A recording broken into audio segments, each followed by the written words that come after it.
Okay, so we're going to be talking about the ADAS model, which stands for the aggregate demand, aggregate supply model. To start off, we're going to the definition of aggregate in the first place is to combine several parts to form a whole. So when we're looking at the aggregate supply, that's actually talking about the total supply of goods and services that are available within a whole market.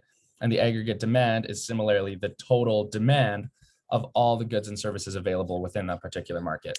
This is a little different than our microeconomics, just our regular demand and supply curves, where those only talked about the demand of one product like oranges or hot dogs.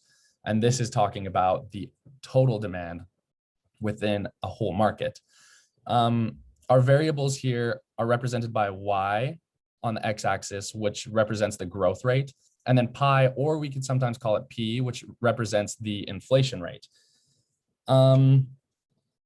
So moving forward, we see here, I've already drawn the aggregate demand curve, and it's important to note that that is the same, it's the same downward sloping curve as your normal demand curve.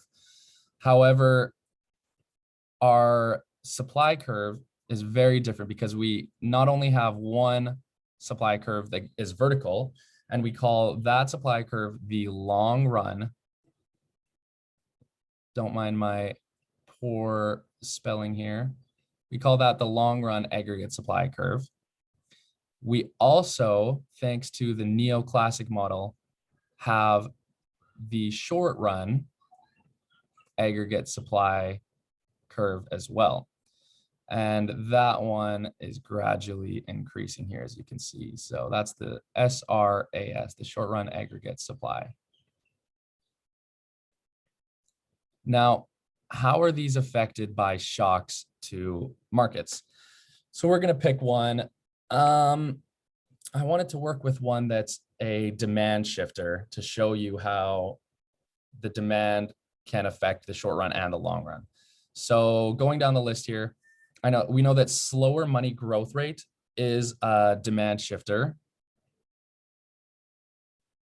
And the slower money growth rate is actually going to result in higher interest rates, which means that the demand is going to decrease or shift to the left. So we know that that's a demand shifter to the left. Going down the list, none of these except higher personal taxes. So I'll circle both of these. Higher personal taxes is also going to affect demand, and it's also going to shift the demand curve to the left. So these are actually going to have the same results, which is why I'm just discussing both of them. Now, when it comes to demand, I'm going to just redraw that. That's supposed to be an S. We're going to have a short run effect, and we're going to have a long run effect. So again here, I'm only going to draw this at the top, but it applies to the number 7 as well. Now, this level, I just cropped it out, is going to represent our inflation rate, and this level is going to represent our growth rate. So if we have a demand shift to the left, we know that that demand curve now goes over here, and we can even write aggregate demand 2. So this is our new aggregate demand curve. If we look at where our initial equilibrium was, and that started out where all 3 of these intersected, and now we look at where the next equilibrium is, it'll be on the short run aggregate supply and where that intersects with your new aggregate demand, because the first thing that's going to happen is it's going to follow the short run, obviously. So we follow that trend line. We hit this point right here, and that is your new short run equilibrium. So if we draw a line across, we can see the first one would hit about there on the inflation rate. The second equilibrium is going to hit about there.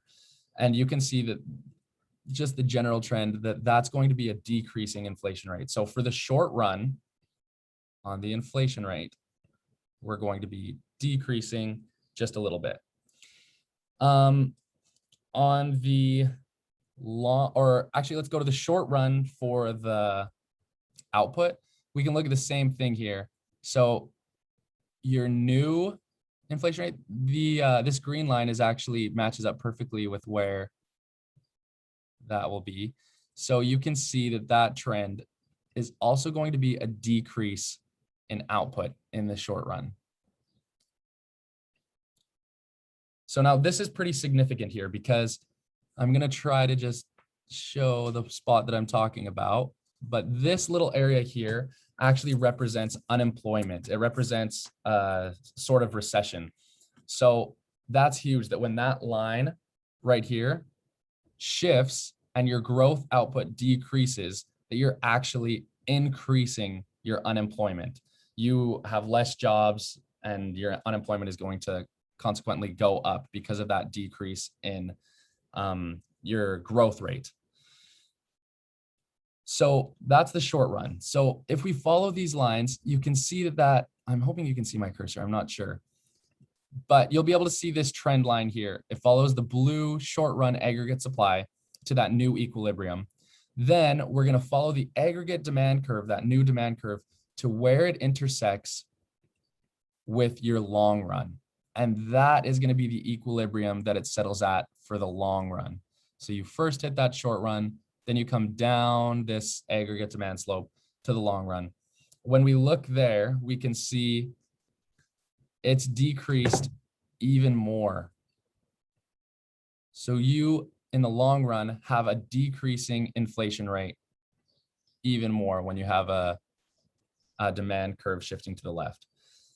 So in the short run, it decreases. In the long run, it keeps decreasing. However, contrary to that, I'm going to do a different color so you can just see a little bit better here.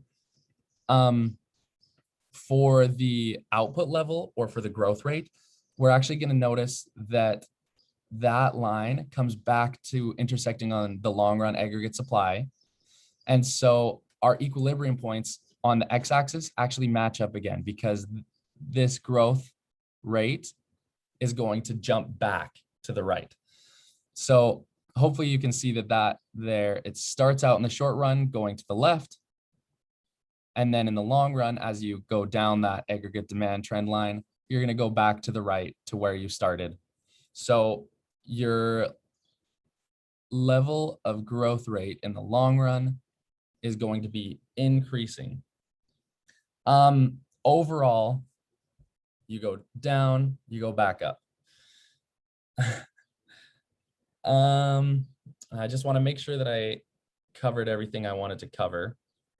So we covered the curves moving. We can see that aggregate demand curve moving. We can see the reason the slower money growth rate is why the demand curve shifted to the left. We can see how it affected the inflation level in the short run and in the long run. And we can see how it affected the growth rate in the short run and in the long run.